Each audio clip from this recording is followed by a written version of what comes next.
8. You're watching the Experience Comic Culture and Sales. Streaming live daily to Facebook, YouTube, Twitch, and Twitter. 2, 1. Hey, Happy New Year's, everyone. We're 18 days into 2024. Thanks again for joining us this evening. You're watching Sketch Up with Mog and Mel on The Experience. We've got an exciting night tonight, so grab your dinner like I have. I've got my dinner right here. This is a barbecue steak, and it's on a bed of rice and it's kind of like some tossed greens with a Filipino salsa. We call this is my version of Crying Tiger. If you've ever gone to like a Thai restaurant and ordered that. Why do they call it Crying Tiger? Because the tiger does cry. This is a very, very spicy sauce, especially for the one that I made. So grab your dinner. Join us tonight. We've got an all-star cast starting with Stephen Yu and Stephen Firchow, plus John Stinsman is back again. We're hoping that Marlo Alquiza and Walden Wong also show up. And we also have Aaron Lopresti. We're going to take a quick look at his Kickstarter. It broke over 100K. And let's not forget, Sean Lenahan is back as well, right? All right, so grab your dinner. Come right back. We'll see you right here.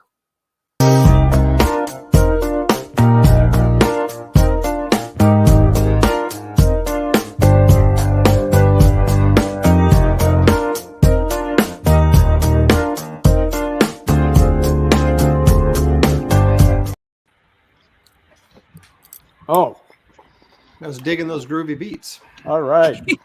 Glad to see everybody here. Don't forget, hit that follow button. That's going to help us increase our followers so that way we can continue to bring great shows on The Experience, like Fat Jack's Comic Crypt, the original art experience with Nick Barucci, and the Comic Collector that's on Monday nights if you haven't caught that already. And also, we've got 4 giveaways that we're going to do tonight. You know the drill on that. Put in #EXP SketchUp in the comments. That'll get your chance to win one of those giveaways that we're going to do later on tonight. And in the house, we have an all-star lineup for you, starting with Mr. Steve Firchow. Stephen Firchow. Is that the way how you pronounce your last name, Stephen? Is that correct? It's close. It's actually Firchow. Firchow, okay, it is. Firchow. It's like fur coat. Firchow is in the house here, without the key, right? And he's like one of the top colors in industry. He actually wowed me a long time ago when he put out his book More Than Mortals. He did a fantastic cover on that. If you haven't seen that, you should check that out. Aaron Lopresti is in the house as well. We're going to take a quick look at his Kickstarter, Kit Carter, which has broke 100K. And of course, I've got my beautiful wife here, Mog Park. Stephen Yu is here. We'll be touching base a little bit on Joan. And John Stinsman is back. He just couldn't keep away from being with us last week, so he's here again. And they will be drawing for you a few things. Okay, Sean is working on Max. The Max. And his, if you want to bid on that, his starting bid is $50. Aaron is going to be doing his Kit Carter, and that's starting at $75. Mog is doing her Demon Queen, and that's starting at $50. Stephen Yu is doing Wolverine, right? Okay, yeah, and that's starting at $85, I believe. And John is doing Psylocke, starting at $75. So if you want to bid on those, go ahead and put that into the comments. And again, like I said, don't forget to put in # EXP SketchUp, and that will get you into the running. Right. We also have like 4 giveaways. We're going to be doing a Tomb Raider poster, Joe Jusko. Haven't seen that in a long time. Mog Park put in a bookmark, so we'll see that later on. And thanks to Sean, he's put in Moon Age Daydream, his second collection of his drawings. And then I got a special Evangeline swimsuit that I'll be giving away too, which has some interesting work. Has a double-page spread of Marlo's inks. That's all Marlo's pages that he's inking. It's also got a double-page spread. The next one, John Stinsman did the inking on that with Marlo doing the coloring. No, actually, you did the pencils, right, John? Yeah, there you go. And Marlo did the coloring of that, and that's going like way back. I don't even remember what year that was, even though I have the issue. But I happened to find that I was going through my boxes of inventory that I had, and I found a 5-pack of that. I said, "Oh wow, And I was looking inside, looking at all the credits. I said, "Oh, okay, this is interesting." So we'll be doing that right up tonight. So tonight, not everybody's familiar with everybody there, so I wanted to start this off with some of the questions here. And one of the ones that's been floating around on the internet is, how long have you been working professionally? Okay. So for me, I can say professional, I've been working in the industry as late as, I think it was like 1988. I worked on the dealer side, went into retailing, and then I got onto the production side in the early 2000s, and then I ended up with Maud, managing her since 2008.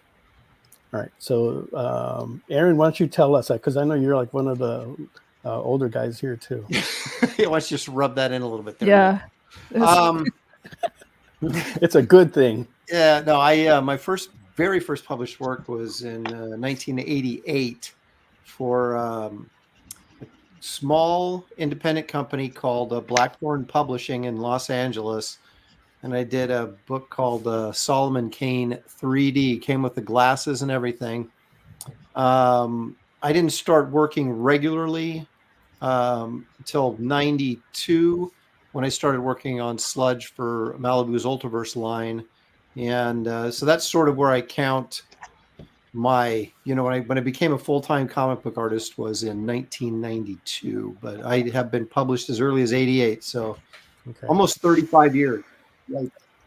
How about you, Steven? Firchow. Forgot we had two Stevens in here. 1990, graduated from college in 92. First published work was probably 93, 94. And it was actually a piece that I did in school. It was Conan. It was a Conan the Barbarian piece that somebody saw and used on their book cover. Regular full-time professional since 94. What was your first professional work?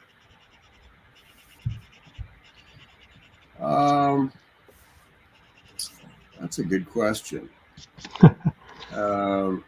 First full-time job? Yeah. Okay, that was at Top Cow. Oh, okay. Yeah, right. So that was at Top Cow. And how did you get into image? Connections. I knew Scott Clark. Scott Clark worked at Homage before it was Wildstorm back in the day, and I used to go down there and hang out with him.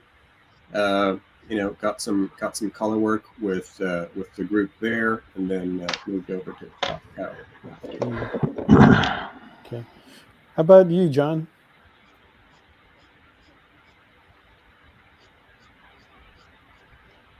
Are you on mute? John? John's muted. All right, let me send a message there. I think he said he's gonna come back again because he had the same problem last time. Okay. So sometimes his audio doesn't carry through, so he has to restart. Okay, well, let's go to you, Mog. Huh? What was the question? Something about job.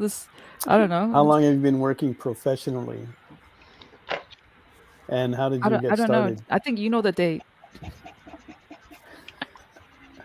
Well, you graduated in what, 2003? I don't remember. Okay, well, yeah, well, you started 2005? professionally. I believe you started working in 2008. I think it was 2005. It was, but you didn't start getting noticed until 2012 is when you got hired by HBO to do Game of Thrones. Right, so you finished that up in 2018, I think. Yeah, it's 2018, and then that's when you crossed over into comics, and have been working on the independent with independent publishers since then. Right, so you've been at it for about 16 years now. Wow. Didn't seem that long. It went by really fast.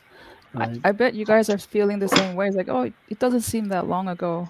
Yeah, right? It doesn't. I mean, like I still remember the 90s, right? And that was like a really happening time back then. A lot of good times, a lot of chaos times, but a lot of good times. What was one of the main things that you remember out of the 90s, Stephen Firchow? Not much, because I was working like 24/7, and my brain is mush. At work, I was doing a lot of work, like 12, 14 hours a day. That was like a regular work day. 18 hours. Longest work day was 36 hours straight through. But yeah. Wow.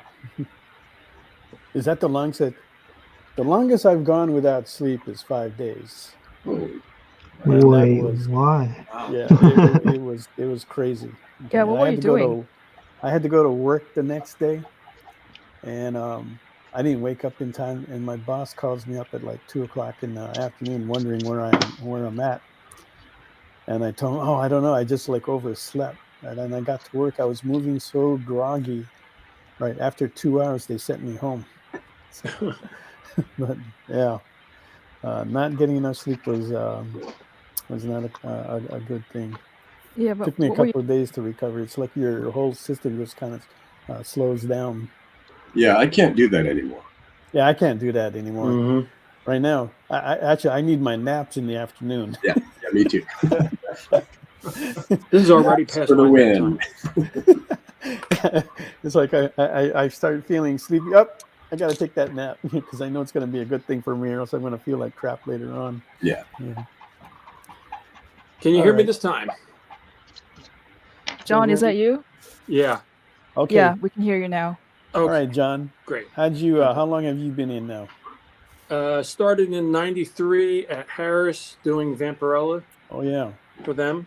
Did that for almost a year, and then moved to California and got with Extreme Studios and Image Comics, and that's where I did most of my work was with Image over the years. Right. So that was a long time ago, and I actually did a cover for, which you reminded me of. I did a cover for More Than Mortal. Yeah. That was fun. That's one of my favorite covers that I did from back in the day. Yeah. Oh, okay. Yeah. It was Yeah, always cool to kind of branch out and do other characters that I hadn't drawn before. There's a cover. Oh my That's God. a cover I'm talking about. Yeah, I Well, looked at it and I saw it in the previews and I was thinking, God, wow, this is a really pretty book. And I just started like reading what it's about. Okay, all right, it's different. All right, and I was trying to figure out, okay, should I order it? Because I had a couple of retail stores there, and I gave it a shot. Yeah, and it did pretty good for what it was, and I was happy to that in the store and offer it up. And I know I still have a personal copy of that in my collection. I think wow. at least most of the run on that. I'll have to eventually like dig that up. All right, Stephen, how about you? You, yeah. Me? Yes. Yes. Hi. I actually started off storyboarding in LA about 6 years ago, and when my dad passed away and the pandemic was happening, I actually moved back, and I did more of a career shift, which is I still take on freelance, but most of my time now is teaching illustration, and my focus has shifted more into self-published works. But all in all, I've been storyboarding and working on my own stuff since 2010. So yeah. Okay. Cool. And Sean, how about you? How's that going for you? So it's a little eclectic for me, right? Because Yeah. like when you guys, I guess were younger, you said, "Hey, I'm gonna go ahead and try to do this artist thing," and me, I'm like, I'm gonna join the Navy. So I did 20 years in the Navy, 8 as a reservist and 12 active, right? So I was on the USS Ronald Reagan back in 2000. I think it was like 2009. Yeah, and then when I was on there, I did 2 deployments with that ship, just 2 deployments. I did like 4 deployments in my career. But during then, that we had print shops on the carriers, right? Because for like, pilots and for navigation and things like that. But also we have like, magazines and newspapers. So I did comics from the newspapers and I ran a print shop, and yeah, it was crazy, right?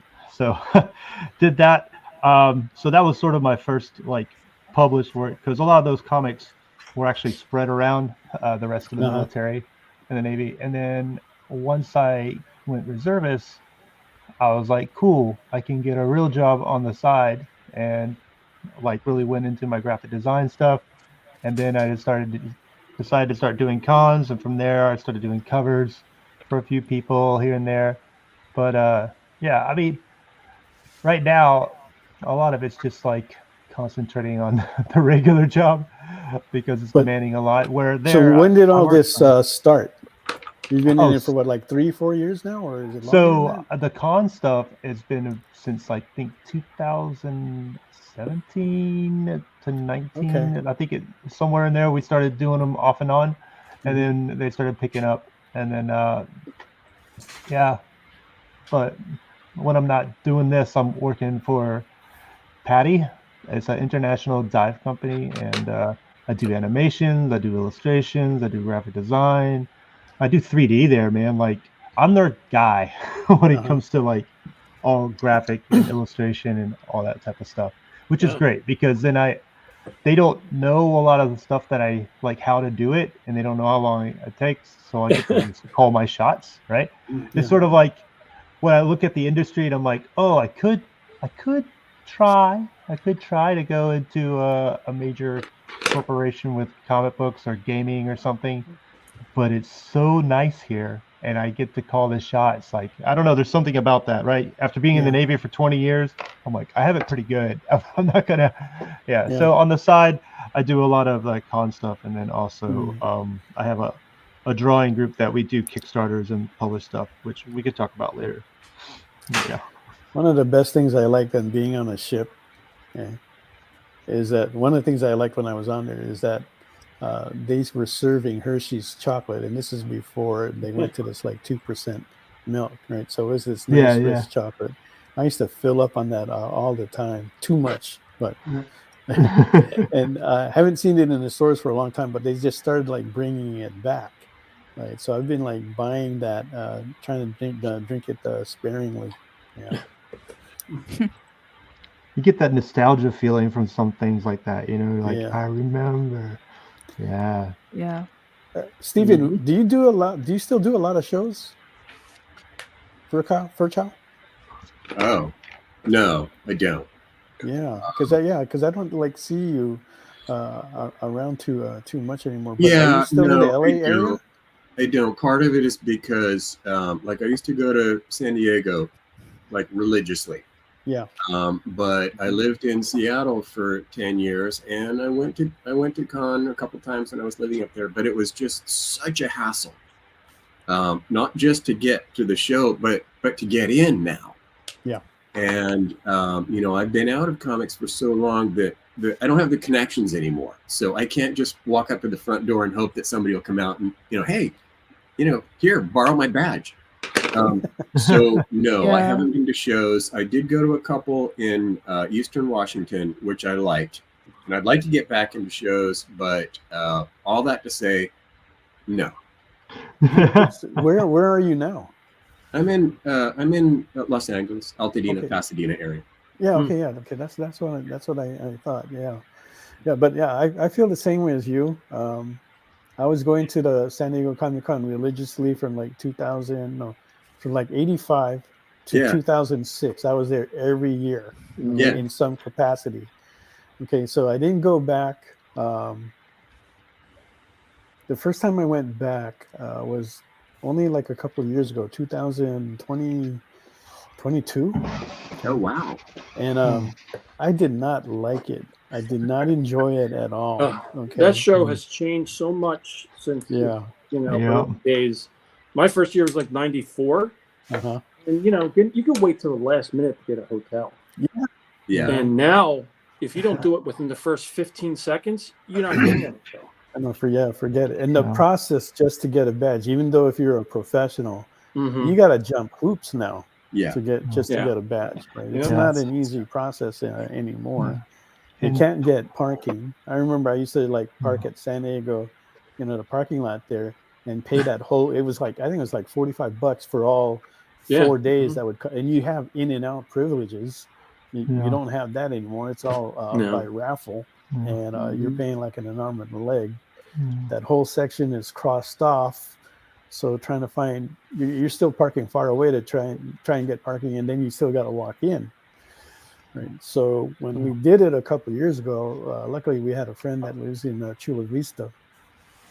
So we could just like park at one of the parking lots and just jump on the tram and just get dropped off. Right? But COVID was still going on that year, and we ended up standing outside for a couple hours just to get COVID checked before they could like let us in the sun. I was not happy. Right. So Mog is going to do it this year. I'm not going. What? So, I'm doing it? Yeah. You sound like me. Like, what are we doing? What? What? Wear pants? Stay home. All right, what? You can drive down. Stay with Robin, and you guys can go. I'm kind of curious to see how it changes, though, because so many of the companies are starting to just say, you know what, we're not doing conventions anymore. We can just do this online like we did during the pandemic. So we're not showing up to these. Even San Diego was losing studios and comic companies, and it's gonna be curious to see what the audience, because that's my show is overcrowded. So I did the last one, right? And it was great because Disney pulled out, right? Because of all of their financial problems, and just they were like, we're not doing it. And when they pulled out, everybody else pulled out. So Warner Brothers wasn't there. It felt like an old school convention, right? Yeah. And because I did it the year before, right, in 2022, and I actually did the one before that. The year before, it was like, I was excited because Saturday, and you think you're gonna, make a lot of sales. Wrong. Saturday was like, where the celebrities came through. But this year, or 2023, there was no celebrities, and it was just like, I don't know. There was people that were going there that have been going there for a long time. And like, it feels like a real See, to me, that sounds awesome. Right? Yeah, I mean, the feedback I got from everyone, they were saying like how much they loved it. They actually made a good amount of money there because they didn't have all the celebrities weren't there in the capacity that they were. They didn't have all the other, like Hollywood wasn't there either, right? So this money that people had in their pockets was looking for a place to go, and they were going into Artist Alley. They were buying books from small press, so they did really well, right? So and that was a good thing, right? And those are the kind of shows I like. Those are the kind of shows that I still like doing because it's more comic centric focused, right? And not on that other stuff. And there are a few shows out there that are still like that. It'll be interesting to see. They've got a show. I think it's for the very first time they're doing this in Orlando called the OA Expo, Original Art Expo. So it's just focusing on art. And I think that's going to be like, it's just focusing on art. So it'll be on comic art. Okay.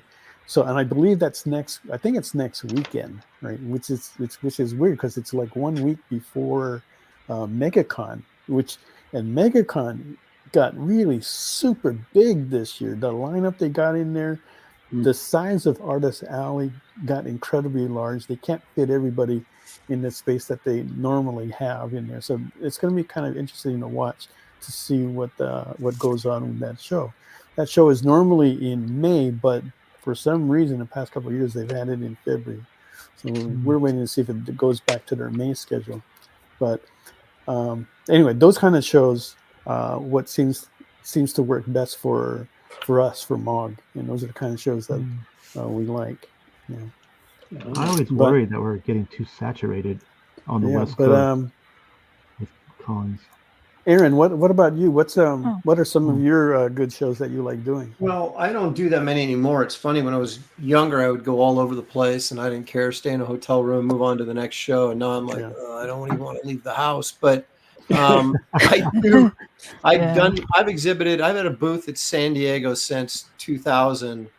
And last year, when, as you were saying, that when all the Hollywood studios pulled out, I had my best year ever by a mile. Yeah. And so, I think we're all hoping that they don't come back. But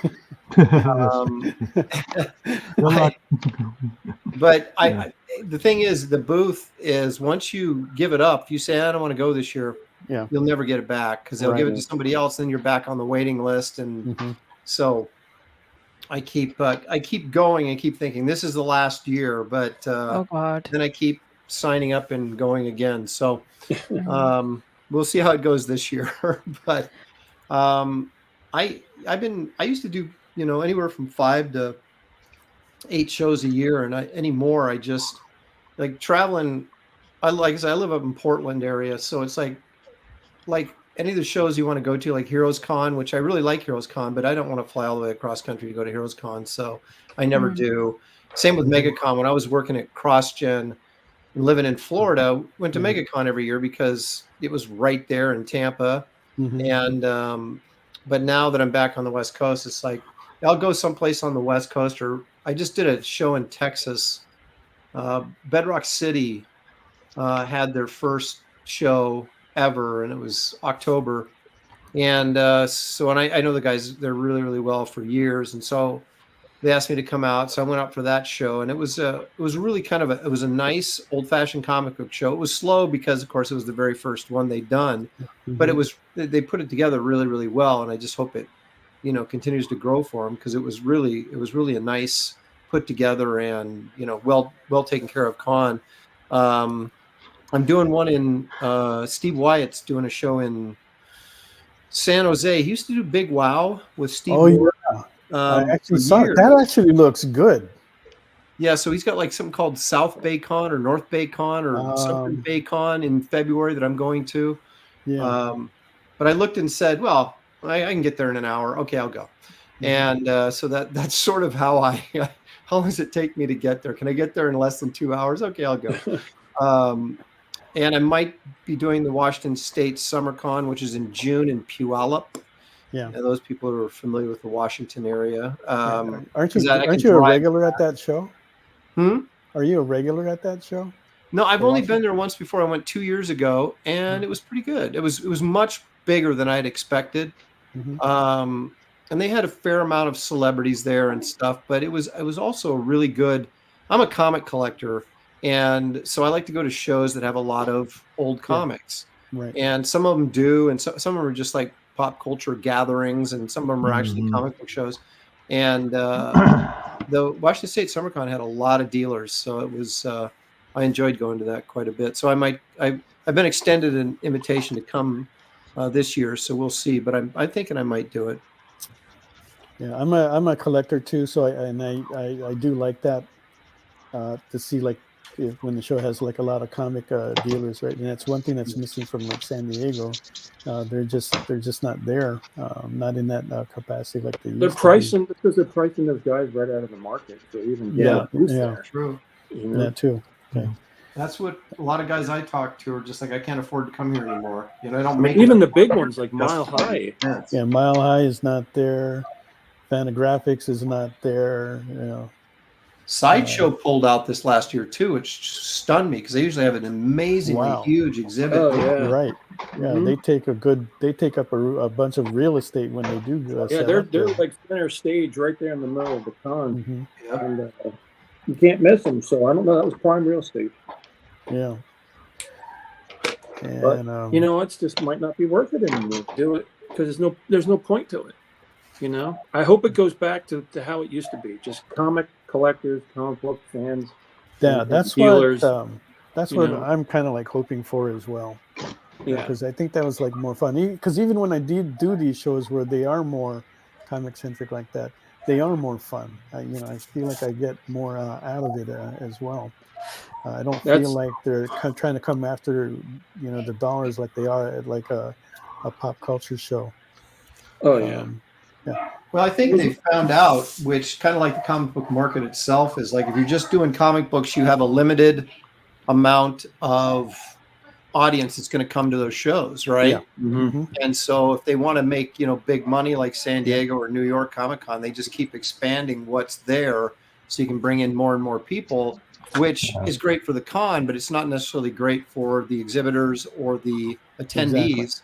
Right. Because you're not getting, I guess it depends on what you're going for if you're an attendee, but I mean, when my daughter was in like junior high and even up into high school, she was in a dance studio, and all the girls were like, I took her to San Diego with me one year, and they were all jealous, not because they cared about the comic books, because they'd all heard about the movies, right? And they're going, "You're going to San Diego, tell us who you see, I want to go to San Diego." I'm like, "Yeah, you want to go to San Diego, but not because it's a comic book convention, Yeah. So I don't know that it's, all that stuff has done anything to help grow the industry, but it's certainly helped grow cons.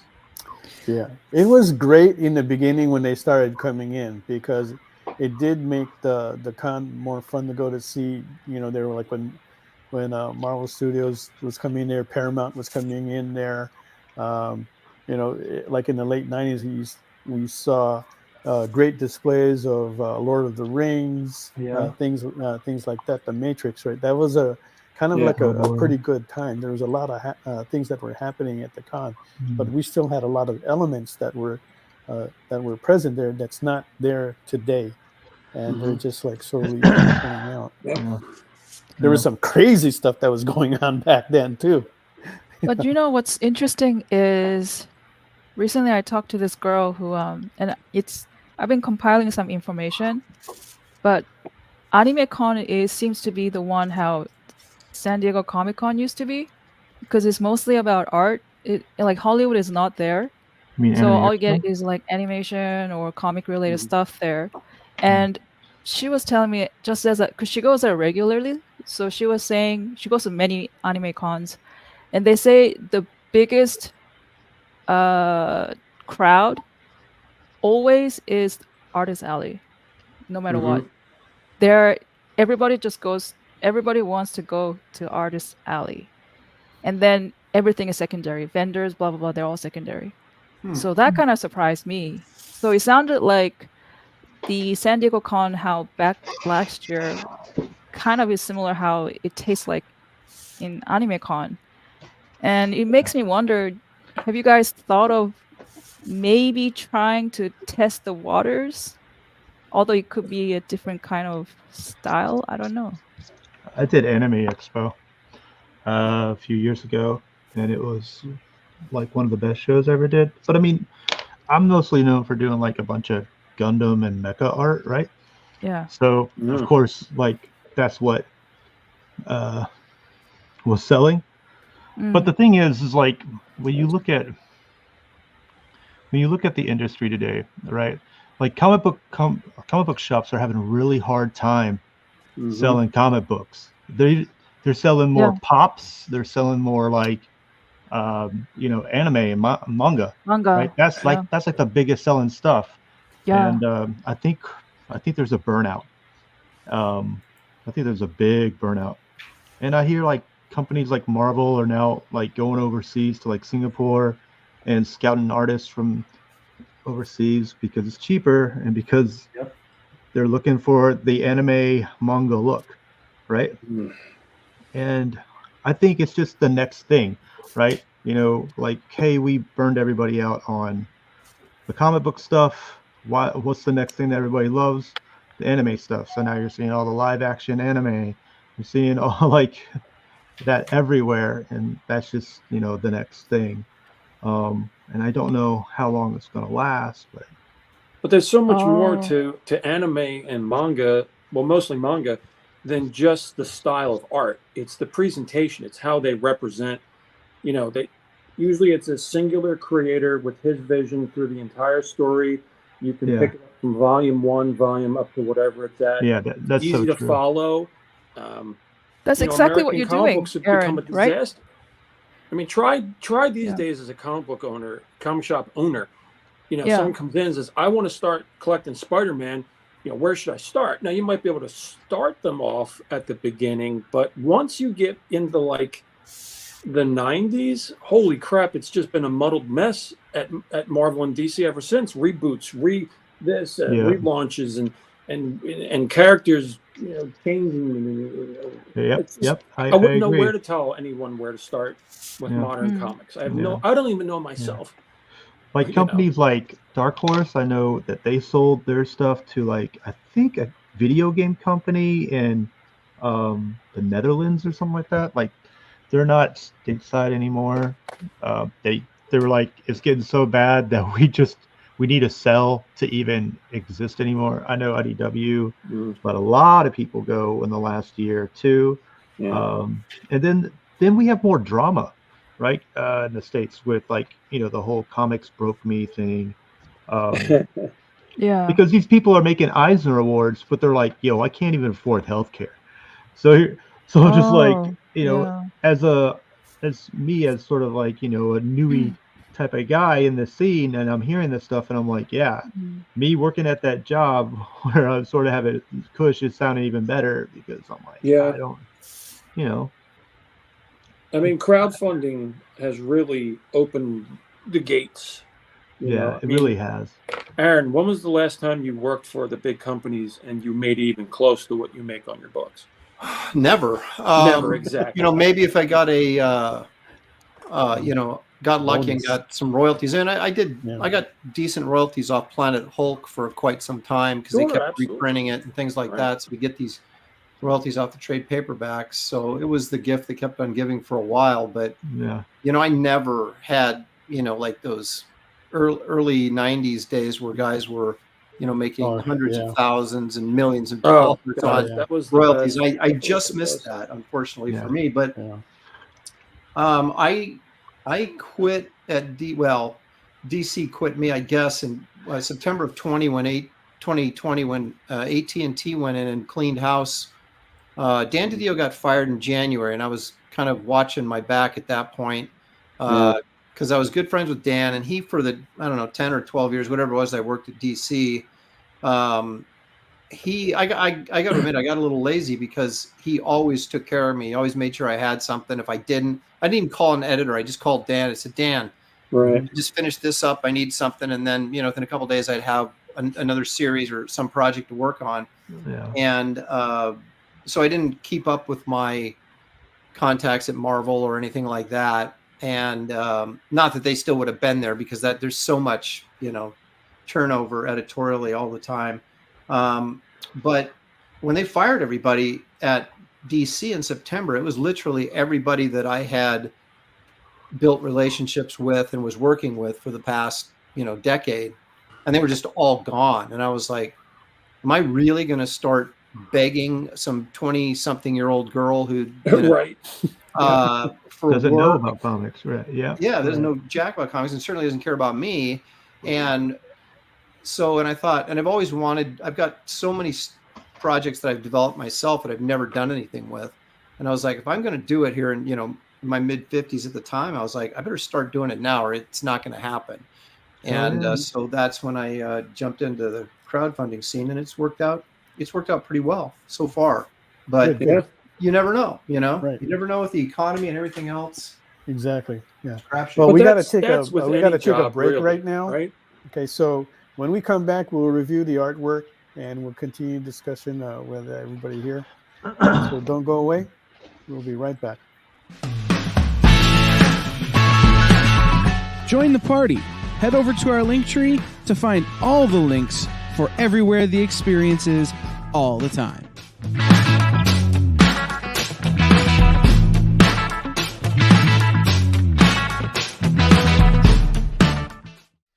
By this time in our journey, we had been on the trail of a very elusive creature for about 96 hours.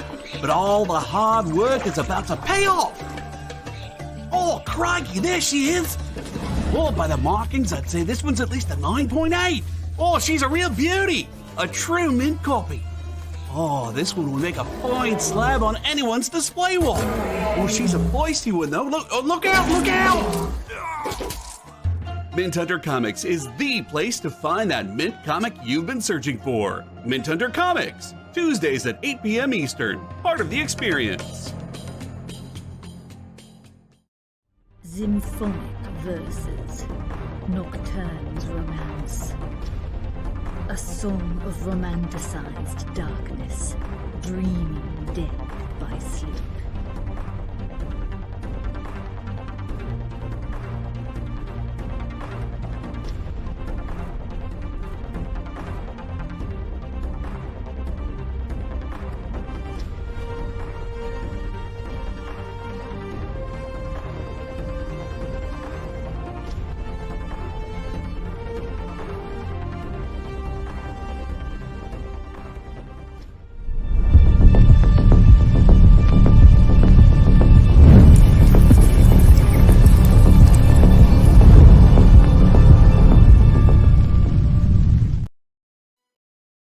Imagine being at a convention and going to an interview panel that's just for you.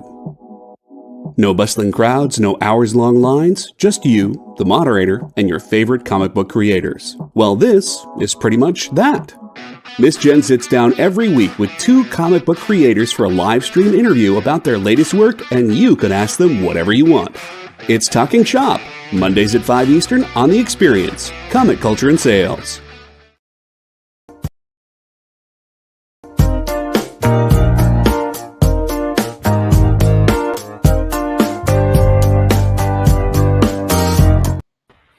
Welcome back to SketchUp. You're watching us on the YouTube The Experience channel. Don't forget to hit that follow button. Help us increase our followers. We're actually less than 60 away from getting 2,500.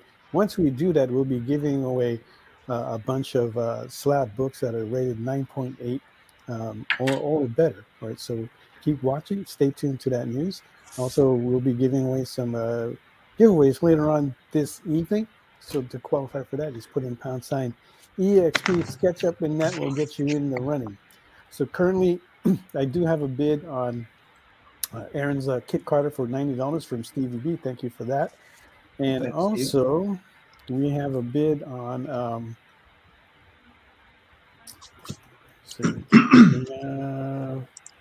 where did I put that?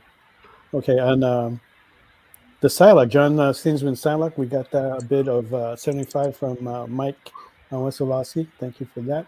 And Mog, let's take a look at your Demon Queen. Oh, well, there's the Psylocke from John. It was nice. Huh? And then your Demon Queen. Okay, so you're working pencil. on that. There you go. That's going to be in pencil. And Aaron, if we can take a look at the Kit Carter. Ooh, that's coming up very nice. Okay. I think somebody asked, will that be inked or pencil? But I think you I'm are. inking it right now. You're inking it, yeah? Yeah, right here with a Pentel brush pen with a bunch of Japanese writing on it. I don't know what it says, but probably something interesting. Oh. Okay, and Sean, your Max. Wow. Wow. Okay. That's so cool. That's looking pretty good. That's cool. Steven, your Wolverine. Oh, wow. Okay. Yeah. And Derek went ahead and placed the bid on the Kit Carter for 100, so that's at 100 right now. Awesome. Thank you you. very much for that. Thank you very much. I might color this too, depending on how much time we have. What are we at? There you go. We're at an hour and 15, right? Mm-hmm. Yeah. Yeah. So yeah, we still got quite a bit of time on there. Right, so we were talking about cons and stuff, and some of the comics that we were working on. Steven, are you working on any comic projects at all? Firchow? No. Not at all. No. Yeah, I've got bits and pieces that I'm that I fiddle with, but not seriously. What's your favorite character to draw if you do draw? Oh wow. Well, it would be probably a character from More Than Mortal. Okay, that's Yeah. good. Ever thought about bringing that back? Well, I don't own it. Oh, okay. Yeah, I don't own it. It's somebody else. They actually they relaunched it. I don't know, 10 years or so ago. But yeah, when I dropped off of that in '99, they had somebody else picked it up and they kept working on it. But right. I don't know why. I thought that was like your own, because that was on an independent publisher, right? Yeah. Wasn't it? Yeah. Yeah. Okay, so Yeah, I thought, started out independent, and then they moved over to Image. Right, and Stephen then is asking you, what was the last project you did for Top Cow? The last thing I worked on for Top Cow was a Darkness collection cover by Michael Broussard. So I did 4 of those, and that was it. That was probably 2012, right? It's been a while. Yeah. So that's a little over about 12 years now. Yeah. What was that one piece you did for David Sandoval was gorgeous, man. Oh, thanks. Gorgeous, yeah, that was fun. That was right? That was a lot of fun. I just because I was coloring some stuff with Patrick Blaine. Yeah, my old buddy. And I was like, "Hey, David, can I draw something?" I was like, "Okay, sure, go for it." So it was a lot of fun. Yeah, it's badass looking, man. Really cool. What made you? Oh, and Weems inked that. So I don't know. Yeah, dude. I'm a huge Weems fan. So am I. He was same here. Me and him worked together on Vampirella. That was our first gig, and we've just been friends ever since. Yeah. Oh, at Harris? Mm-hmm. Okay. Yeah. That was a long time ago. Now you're aging yourself. Yeah, I know, right? Yeah. It was fun to hear stories about Joe Weems and how he would have to ink Mark Silvestri's pages, like giving it to him the day before it had to go to the printers. Oh yeah. Right. Yeah.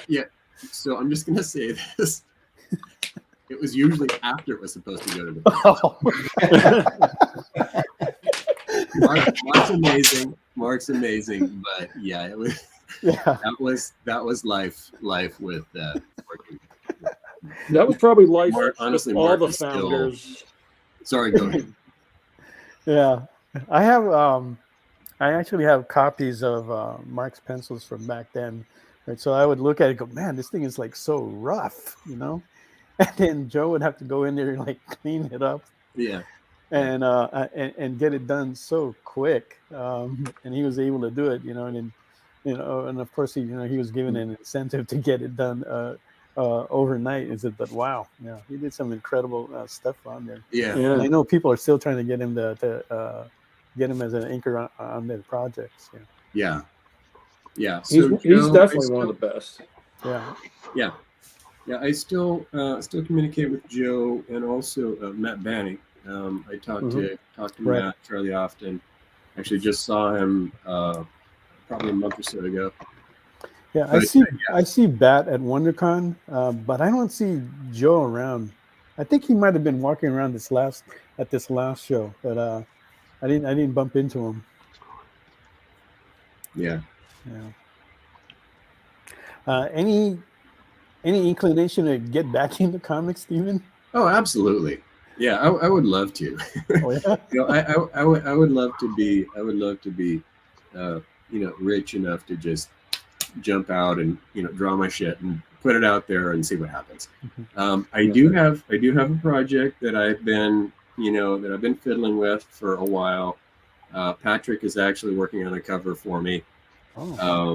I just kind of busted it open again this last week, and it's a barbarian character.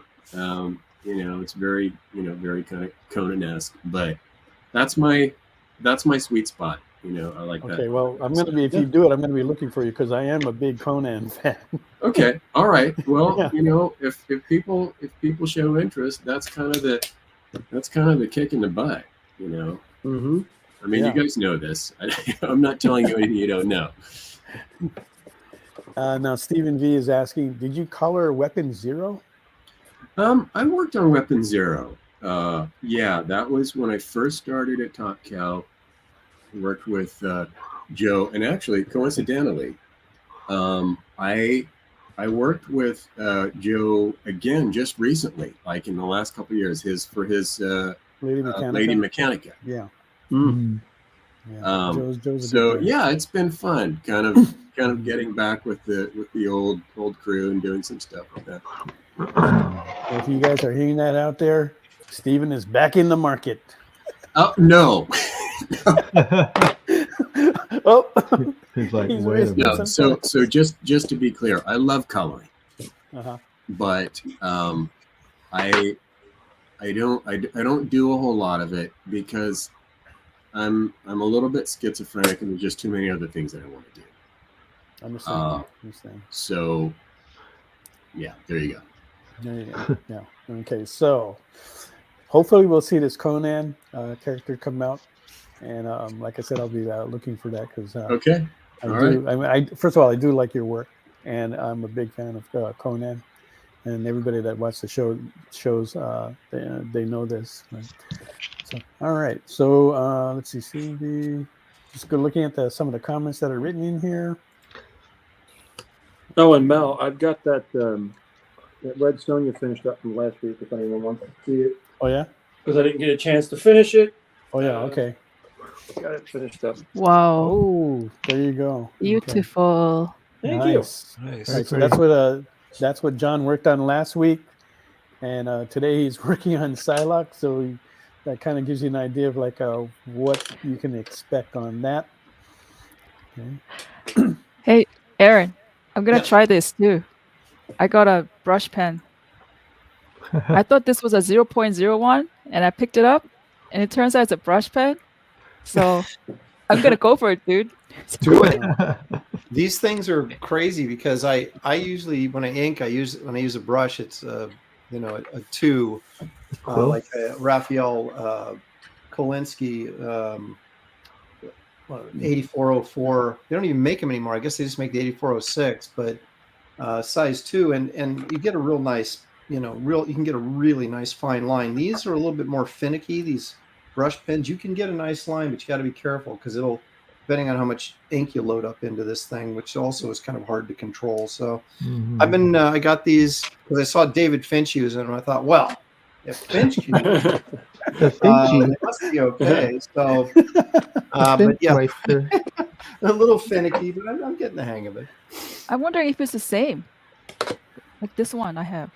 Well, I don't know. I got the exact one that Finch did. This is a Pentel. Yeah. But I don't know if one's better than the other. This is a FP5F, whatever that is. Oh, this is not And a everything. All the writing on it is in Japanese, like all the instructions, everything. Yeah. And I was It's all in Japanese too for me. No, you might have to. No, I don't think so because you have a tube. Mine doesn't have a tube. Mine is literally for kanji writing, for very fine kanji writing. So I got it. So if the Japanese are writing fine with this, then I'm thinking it can handle. Maybe fine. I'll switch over to yours. Let me see how it works. This seems really good. It's my first time using it, but yeah. Is anybody's reading off the comments here? Is anyone submitting for Spawnuary? No. Hard no. What is that? What's that?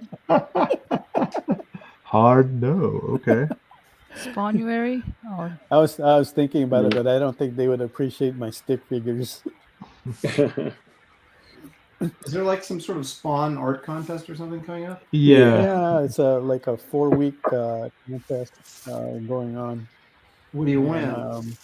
So you have 4 chances to win, which will, if you do, then that will become a variant cover for one of the future Spawn books series that Todd has out there.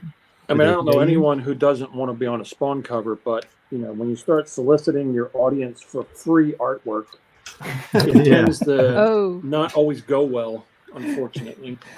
Yeah, but the responses, it looks pretty good out there. Oh, I've seen some gotta- gorgeous art. Yeah. Yeah, there He's is got some to good save stuff up for another out there. baseball.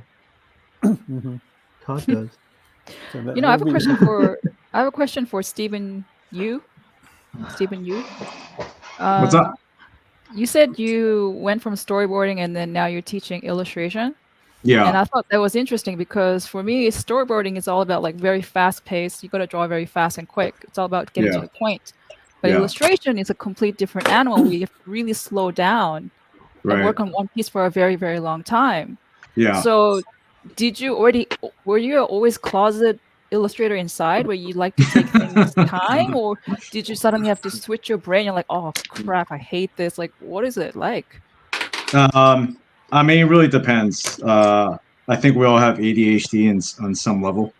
Yeah. I think except for and Aaron. honestly, for me, I mean, I'm kind of in between. It depends on the subject. Like, if I'm really interested in it, then yeah, I take as long as I want. Storyboarding. Days? What was that? You mean like hours and days? Yeah. I'm working on a Chinese New Year painting right now, and that's actually going to take a while. I just haven't showed it off because I'm getting to the point where I don't want to just keep on posting on social media for no reason. I want to make sure that I have quality of work before I post something. And so that one I'm taking a long time on, and I'm slowly prepping for. But on stuff that I'm not too attached to, I mean, yeah, I it's not that I don't do my due diligence, but I try to make sure that I do the best I can. It's functional. It does what it's supposed to do, and then I can just kind of move on from there. What is the medium, Stephen? Did you say what medium you're using? For storyboarding or just illustrations? No, for painting. Oh, for painting, mostly watercolor, gouache, and ink. Okay. All right. Yeah. So I don't know. I've tried oil, but I don't. Who here is an oil painter? Anybody? I started oil Me and painting. Sean. Me and Sean. Here's an oil. Oh, that's awesome. That's really cool. Wow. Yeah. Just finished Huh? that. Can I see? Yeah. Steve, Let's we see it didn't again. see. We didn't see. Wow. Ooh, that's cool. So this is John That's Carter. really pretty. John Is it a- Carter. Jonathan Carter. Very That's cool. cool. Is that on a wood Beautiful. board? Yeah, Masonite? it is. It's Masonite. Masonite. And do you actually put do you like a matte surface or do you like it really smooth? Start with. I put an acrylic, a heavy acrylic varnish on it. Yeah. It's a matte varnish, and I put a big sponge brush on it to get a bit of texture. And then so it's pretty smooth, but I do like a little bit of texture, and when the paint's really thin, it soaks down into the cracks, and then if you smear off the top of it, you get a really cool embossed texture in the paint. Oh, because Yeah, when you don't you want to showed start me, you don't want to start me talking about oil painting. It's my favorite. That's what. really, Ooh. Sean and I, That's I awesome. would love it. Because Yeah, I would love it. I would love it. Sean and I, we were recently when we met, we were talking about some of the techniques, and first of all, as a colorist, you changed into now more like a painter now, huh? Well, I was a painter Steve. first. I got Ah. hired at Top Cow because I was a painter. So yeah. Oh man, then he must have sometimes killed you doing coloring, because coloring and painting, I found out the hard way, is different. Or would you agree or disagree? Please, Steve, let me know. No, they're different in some ways, but also, it's the same skill set. It's the same it's the same observation skills. Rendering, it's just the tools are different, and obviously the surface and the finish is going to be different too. But yeah, it's the same.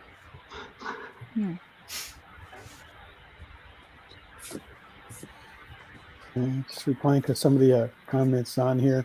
I want to say hi to Scott, who's I think he's out in Connecticut, so he's up late right now, past his bedtime. Thanks for coming by, Stevie B. Good to see you.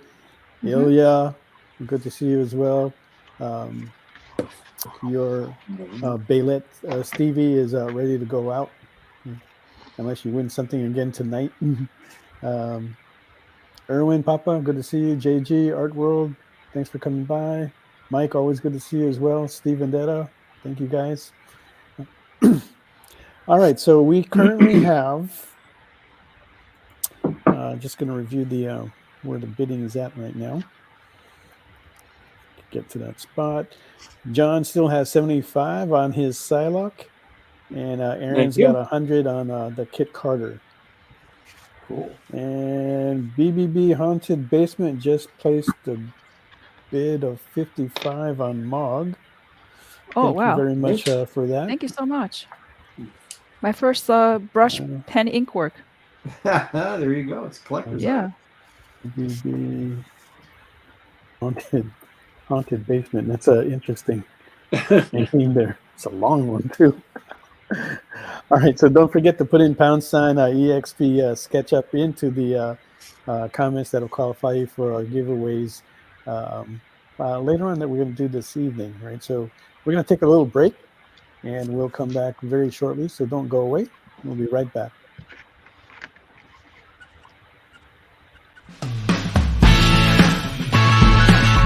Join the party. Head over to our link tree to find all the links for everywhere the experience is all the time.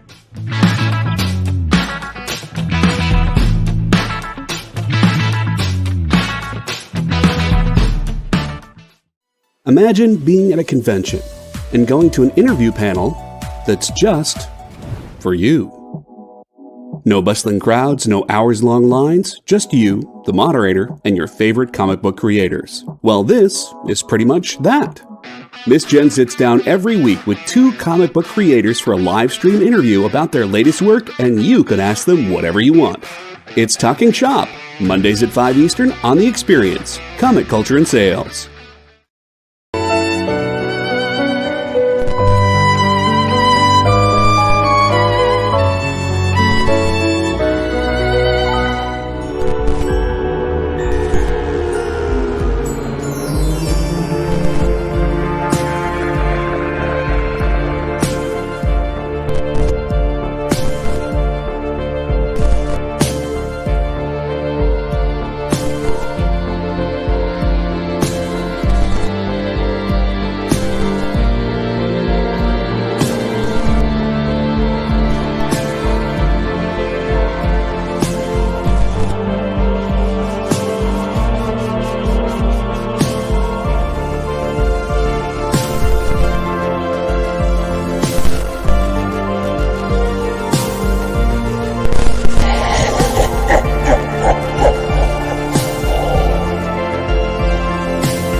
According to a statistic that I just made up, people spend 4 hours a day changing the television channel. People who watch The Experience don't do that. Save yourself a ton of time by tuning into The Experience and enjoying our new original programming 7 days a week. And then tell your friends. Think about the money they could save on batteries in the remote alone just by tuning into The Experience. Find out more by scanning the QR code below.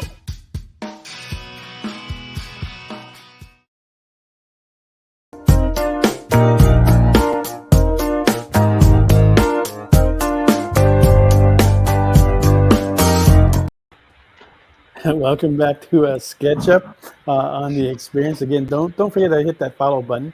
Help us reach 2,500 in followers, and so that we can continue to bring you great content on the channel, like Nick's original art show. And if you want to get qualified for those giveaways tonight, put in #EXP SketchUp into the comments. Okay. And speaking of comments, we got one comment here. Is John's Red Sonja from last week $75 as well, or is there an end of the day bagel discount? That was already purchased, wasn't it? Was that purchased already, John? The Red Sonja?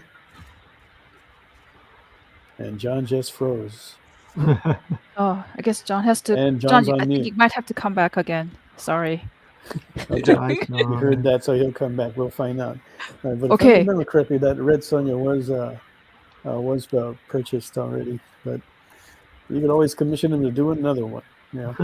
But you know, Aaron, I remember, speaking of painting, you're also an awesome secret painter, because I remember seeing your watercolor works. I try when I have time. I might enjoy painting probably more than anything, but just because it's so challenging. I mean, I've done like a few oil paints. I've done some acrylic stuff. Most of the stuff I've done has been in watercolor because that's what I started using when I was a kid, and so I feel like I have a better grasp of how to use them. But Yeah. I really love to be a good oil painter. But every time I start to sort of have an extended period of time where I'm painting, or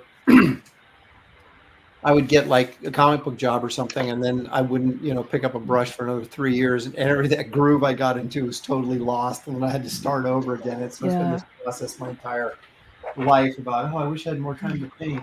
But I mean, I do a draw stream too called Graybeard Studio, and we do a lot of like really fast watercolor stuff on there, and that's the best way to do watercolor, is not labor over it. And when you're putting yourself in a position where you've got to lay it down quick, it's amazing how much you can kind of figure out. Yeah, I absolutely agree. I recently learned, I was thinking about it just only 3 weeks ago. I do watercolor and gouache most of the time. And then I thought, hey, there's two types of painters, two types of personality, like hugely divided. If you're a noodler type, where you have to keep going back and you want to like keep on refining it, don't do watercolor. Yeah. You could. There are some people who can do it, but it's better if you do like acrylic or oil, like a slower medium. Watercolor, you have to. Everything has to be planned ahead. You're very decisive. I'm saying in general, guys. I'm not saying this is all, but so I realized I'm a noodler type, and when I switched to acrylics and oil, it's just much happier stress-wise. So yeah. Well, you can use oil like watercolor. Okay, how? Just keep it very, very thin. And obviously it doesn't dry as fast and it dries differently. But if you like watercolor and you like oil, you can use similar techniques. Thinner. Yeah, and that's true even for like acrylics. There's additives that you can add to the medium, to the different types of paints that will cause it to dry faster or to not dry so fast, so you can play around with it and blend it if that's what you want to do. Yeah. So okay, so they want us to review the what we have so far. So Mog's Demon Queen, we have a bid of 55 on that, and that's where she's at with that right now. So she's putting in a lot of detail. Okay. John has carving a out bid the shadow. Okay. With the brush. Look at that brush pen. Wow. Yeah, it's the carving out the shadow. Beautiful headdress. That's gorgeous. Thank you. I don't know what I'm doing, but yeah. That's the best way to do art. I mean, really, just let it all flow. You want to go in free. Okay. John has a bid on Skylock at 75. And there you go. Starting to get some colors there. She's got the big sword. And Aaron has a bid of $100 on Kit Carter. And that's where we stand with the bids, but we also have Mac and Sean. Yeah. And that's looking pretty bad past there. And we have Wolverine. Yeah, that's Max. That Wolverine's cool. Boom. Nice. Man, So I feel the Raging agony. Wolverine. I like it. Okay. Thank you. All right. So, and Steven is looking for a bid of $85 on that. And Sean is looking for $50 on his Mac. So if you want to bid on any of those, go ahead and put those into the comments. And I will try to capture those as best I can. I think I'm doing pretty good right now. Mike writes, Mog's piece looks more queen than demon. Yeah, it does. Yeah. Let's see it's what more happens when she gets down a little bit lower on that. Okay, first of all, like in Asia, we don't really have demons like original religion wise. So we divide the realm into sky, earth, and then ocean and underground. Like another, so it's like 4 realms, and beings govern all these realms. So the only way I could think of was like I can't say underground queen because that sounds so grunge. So I said demon, but it's like that's how we do it. I think that's the closest translation. Maybe she's a Caribbean queen. There you go. Ew, I like that. Dancing queen. But yeah, I don't think. Did we see Aaron's close up? I don't think we saw Aaron. Yeah, We did? Aaron, Okay. you want to show yours one more time? Yeah. There you go. Oh wow, that's a Woohoo. master, man. Mhm. Love it. No doubt. Yeah. No doubt. There we go. Okay, and then John, the question that we had before is that the Red Sonja, that was already purchased last week, wasn't it? Yeah. Aaliyah got it. Yeah. So John was basically showing us what it looked like in its finality. Yeah. So Last it week kind of gives you an we had a idea chance what to color that it, so. Psylocke is heading for as well, right? And since we took a look, let's take a quick look at Aaron's Kickstarter. And if you can bring that up, JD, because it has I like the artwork because it's going into kind of like a retro style, kind of like a pulp, the pulp artwork that we used to see. And the series has that kind of feel too. It's a lot of fun in there. Yeah, look at that. There you go. Yeah, this is an 8.5 by 11, 8.5 by 11, 64 page graphic novel. So it's going to be that. If you remember those Marvel graphic novel series in the 80s, the Death of Captain Marvel, and it's that format. That's nice. Okay, so so that's larger than a comic book. Yeah. Okay. And so that's the paperback cover there with the cover art by Chris Stevens, and I do the artwork. That's Chris Stevens, and the one before that was me, and that's going to be the hardcover edition.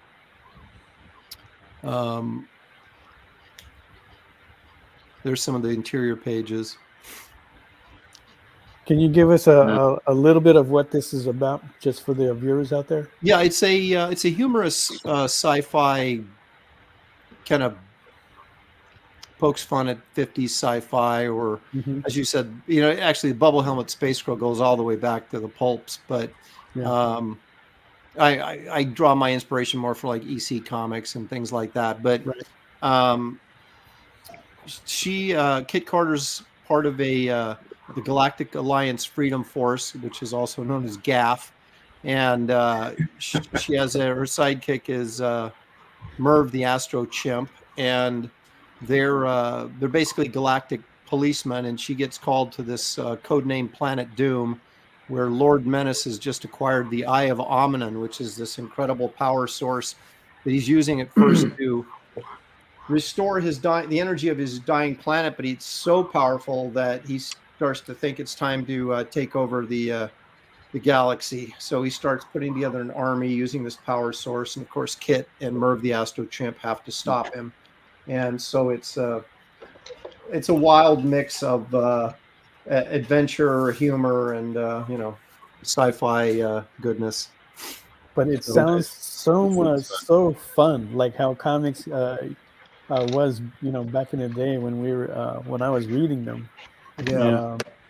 So you guys got to jump on that, get your copy. You're going to be in for a ride there. Ilya writes that Gary Martin Kit Carter cover is such an incredible take on Frazetta. Yeah. Okay. Yeah, there was. I have a gallery. God Loves, Man Kills. Yeah. there's a gallery in the hardcover that won't be in the soft cover that has art pinups by different guys. And Gary Martin did the one that was that sort of Frazetta Buck Rogers, with that alien coming in through that circular door in shadow. So he did that for the book, and then I'm gonna have different various people contributed to the gallery. It's going to be in the hardcover. So a lot of fun art, a lot of good art, a lot of fun art. All right, now Stevie B writes, Mog, are you sure you did storyboards? You're the slowest of the bunch tonight and only beating Stephen Firchow in output. Storyboards? No, I didn't. It was Steve who did storyboards. Steve. I did storyboards too.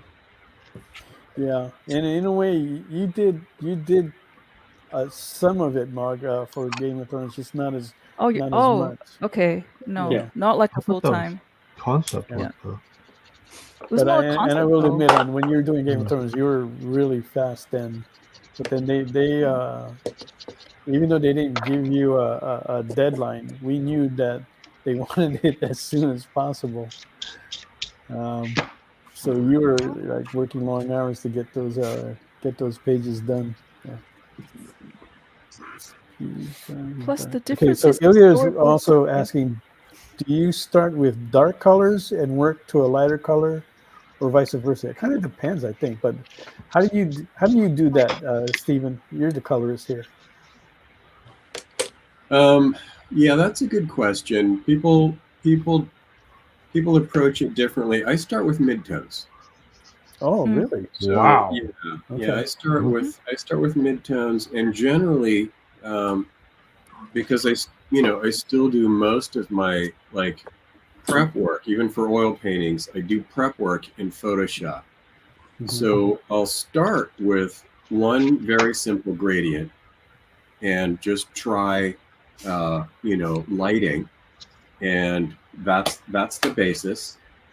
And the undercolor is generally very neutral, so it's like a blue gray or a brown gray, and then just pull the shadows out of there, and then the highlights are generally the last thing.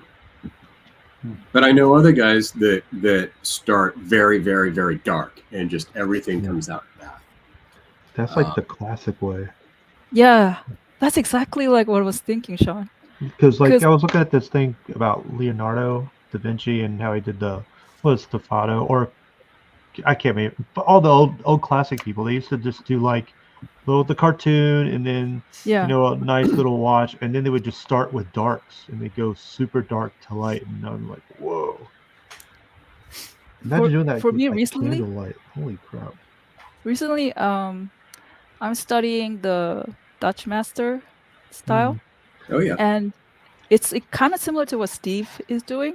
Like Rembrandt? So the thing about human eyes, we naturally always do white balancing.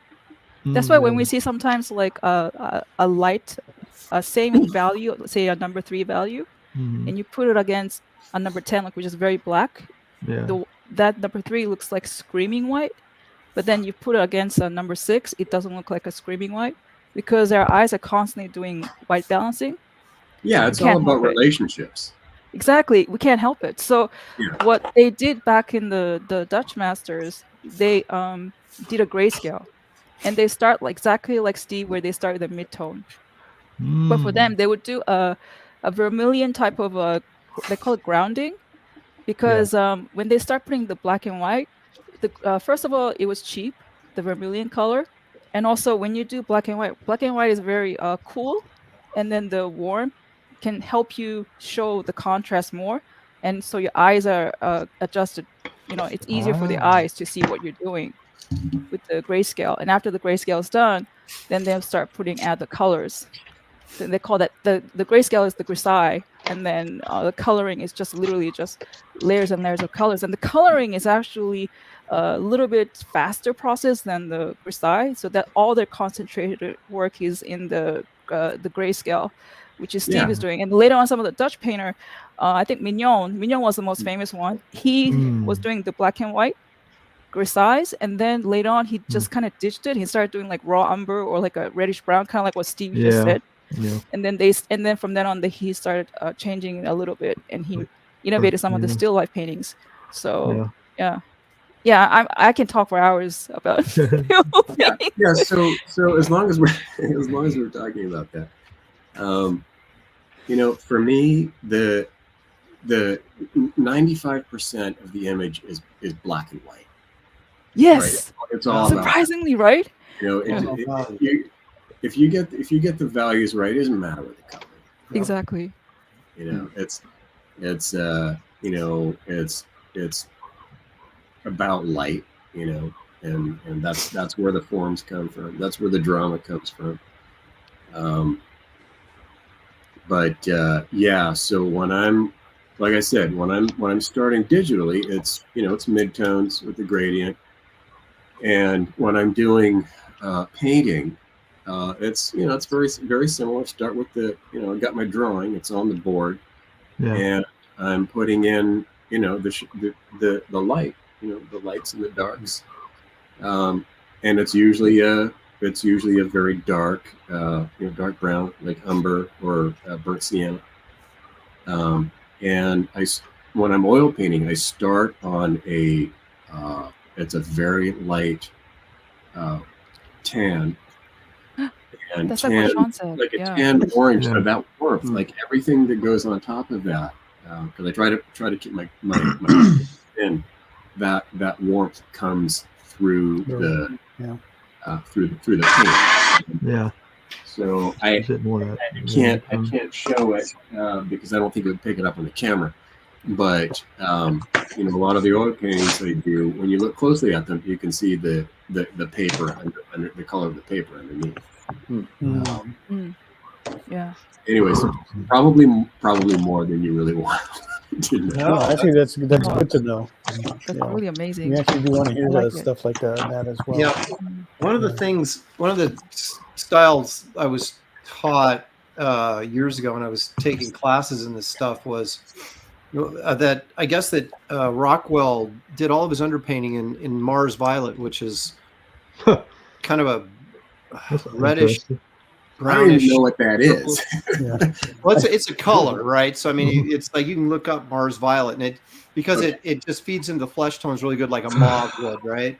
And so I was doing like I did a complete value painting in Mars Violet, and then so you've got all your shadows and your light areas determined, and then you go in with your color, like almost a dry brush effect, and do what's called scumbling, and you're scumbling in this color over the top of the value that you've already created in this. It doesn't have to be Mars Violet, but or Mars Red, excuse me, but whatever, and again, like to echo what Steve was saying, was that once you've established the value, I mean, that's everything. Then you can just kind of start pulling around with color and put it in there.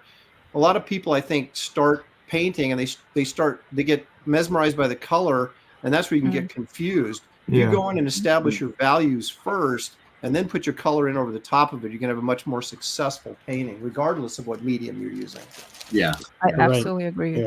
Yeah. That's something that I've heard throughout the years. Ever since I've been going to like San Diego, because I was like talking to the artists, and they always, most of them always said to get that, so they would like do like a grayscale just to figure all that out, and then they could throw in the colors and not worry about it. Then that gives you the depth that's also in there as well, and then you're playing around with the light and the shadows. You get that all in there too. Yeah, that was a word I was trying to get. Scumbling. Thank you. It was Aaron, right? Yep. Yeah, I was gonna say, Aaron, I think your style would be so perfect for that Dutch master style, and it turns out you already did it, so perfect. Yeah. Well, the other thing that I was shown was that I was told was like a master style, but I don't know if we're talking about Rembrandt or whoever, but is this sort of glazed down, scumble up, right? Where you do your underpainting and establish your values, but then you say, if you're doing like a face or something, so then you, with a much wetter transparent oil, you go in and lay down your color over the top of this value painting, and then you take like a quick dry white, and then you a dry brush, you scumble up your highlights, and then you glaze it back down again, then you scumble it back up, and you glaze it back down, and that you build these layers, and it gives you this much more, what do I want to say, voluminous sort of feel, to depth to the flesh tones or the figure work or whatever you're doing. But that's a much more arduous and kind of long-suffering process, and I generally don't have the patience. Really? So I'm looking for what's a quicker way I can do this. Then maybe acrylic. Well, I guess you could. I haven't used acrylics that much, and because they dry so fast that it kind of scares me. Yeah. But I'm trying to get into it more, because I think that's sort of a happy medium for me to sort of kind of get a kind of a pseudo oil painting feel to it, but also, be able to lay it down quickly and get out of there quickly. Because recently I was studying about the properties of acrylic, and there are these new generation acrylics that came out, and some brands are too obscure and expensive to recommend, but the one most moderate to recommend is called by the Golden brand, and they're called open acrylics now. So they act like oil, but the drying time is slowed down by some of the they work with the binding properties, and then because of that, the solution is it prohibits the binding from happening, which is the part of the glue that's in the acrylics, and then it will slow it down, so you can actually have a happy in between of an oil and a acrylic. Yeah. Interesting. Because I was using water-based oils. Have you guys ever tried those? I did that too, but it's not the same. No. I did the regular oil, I did water-based oil, and then now I'm doing this open medium acrylics. And if I have to compare from the water oil to open acrylics is much what I recommend. Really? Okay, I'm going to try that out. And then there is also in the open, there's a matte medium, open matte medium, where it thickens it. So if you want a thicker body type of viscosity of the oil paint, you can make it like that, or you can make it thinner. And then there's another thinner, they call it extender. You mix that with acrylics, you can make it thin like watercolor, like a glaze. So it's, I don't know, it's amazing. Yeah, it sounds pretty cool. I'm gonna try those out. And you don't get cancer and stuff. Because oil is really toxic, So, yeah. Well, some of positive. Yeah, some of them, sure. Yeah. I think most oil paint, especially,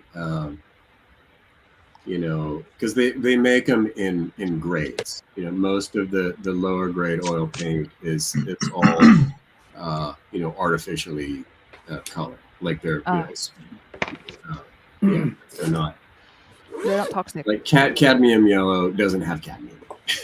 Yeah. So you're saying it's safe, but the thinners, because when you say you can use oil like a watercolor, you're talking about like using turpentine or the thinner, right, to thin it down. Yeah. But that medium, the thinners, those are the toxic one, not the paint as much anymore. I agree with you. Well, it depends on what you use. Yeah, because there's other things that we're going to get into an argument about this. But we're going to have to take a break. The thing about oils, a lot of what people don't like about it is also just the smell. Right. Yeah. Really? So I use odorless turpentine because I don't like the smell. And there's a health risk. But I'm gonna die anyway. So. I was using at one point. I was using this all natural thinner, but it was like pine scented. Oh yeah. And it was just so aromatic. It was like my wife's like, "Take that crap outside." Though it smelled like a car air freshener, but like times 10. It was really. Have you guys ever was curious to find out what what turpentine was made of? It afraid to actually is a look. pine extract. Freaking Middle Ages, like medieval time, they used the turpentine. Oh, It's really? from sap I from a didn't know pine that. tree. I was like, what? But it's so That toxic. explains this all natural thing then. That's why maybe it smelled like pine. Yeah. The natural one. Yeah, the natural way, right? Not the. This one, the natural one. All right, we gotta take a break, but before we do that, let's go around and take a look at what everybody's got. And there's a color here with some colored pencil here. See if I can get Nice. this. Cool. Whipped out here in the next 20 minutes. All right. Okay, next. There's Max from Sean. Yeah, I'm noodling, like you guys were talking about earlier. Looks like you're rending a little You're bit noodling. there too. Yeah. Noodle. Next. Little noodle. What? Steven's Wolverine. Steven is not a some noodler. color in there. The Nice colors color. on there. Color going on. Yeah, Steven is a natural watercolorist. And Mog, Oh, you're noodler. still working on Wow. Okay. That I headdress don't think is you'll gonna finish most by the time we're done. Thank And you. when we do ship it out, it will be done. gorgeous. And Sila, Some color going on there. pretty cool, badass with her sword. She's down on her knees. Sweet. Okay. Cool. And did we go around? We covered it. Okay, yeah, we covered it. Anyway, so don't go away. We'll be right back, and we'll do the drawing for the free giveaways then. All right. Did you know that every experience show, including some exclusive content, streams on Twitch? Check it out. Twitch.tv/the_EXP. Or just scan that QR code. Comic Collectibles is a pretty straightforward show.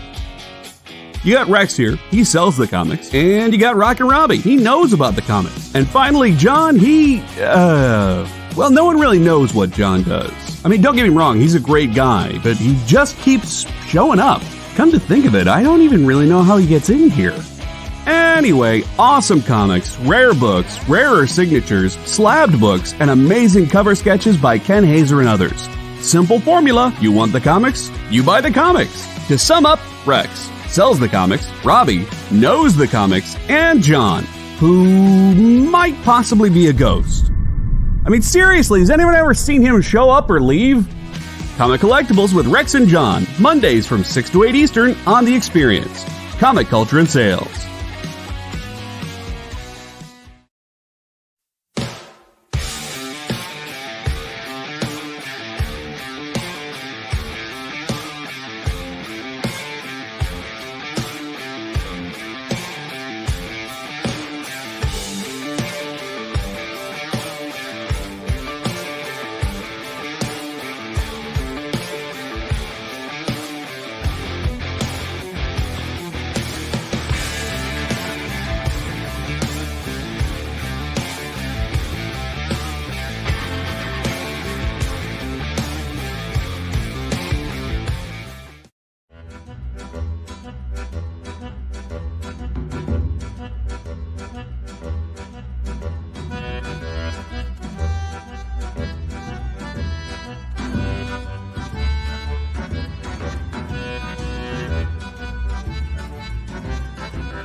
Thank you for coming back. You're watching SketchUp on The Experience. And if you haven't yet, please hit that follow button. Help us reach 2,500 followers, and we'll do a big giveaway when that comes. And you still got time to put in # EXP SketchUp. That'll get you qualified for the drawings that we're going to be doing in not too long from now. We currently have a bid on Aaron Lopresti's Kit Carter. That's at 100. We're looking for the next bid of 105 on that. John Stinsman's Psylocke has a bid of 75, and we are looking for the next bid of $80 on that. Mog 2 has a bid on hers at 55 for her Demon Queen. We are looking for the next bid of $60 on that. And we're still looking for a bid on Stephen Yu's Wolverine and on Max's, on Sean's Max at $50 there. Right? It's all So good. if you want to go ahead and place those bids, go ahead and put that into the comments. Erwin, Ilya is asking, how much for Aaron's scratch pad? Ha ha ha. And Erwin also writes, Sean, you're killing it with the Max, so that's pretty cool. Thank you, Erwin. And You're the best. any other comments here? Okay, there we go. I think I got everything there. Yeah. And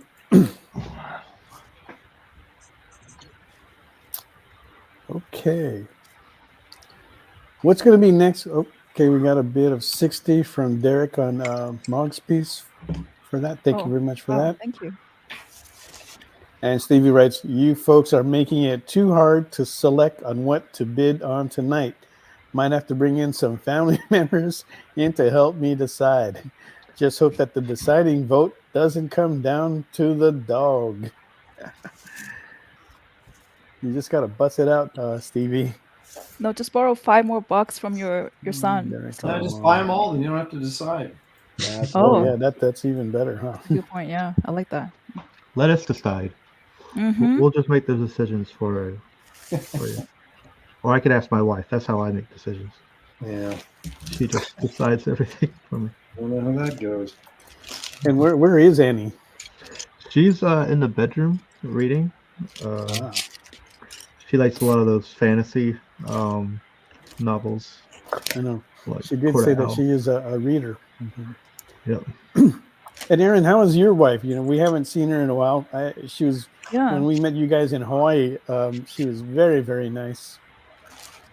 She's still very, very nice. So it's working out. That's good. Right.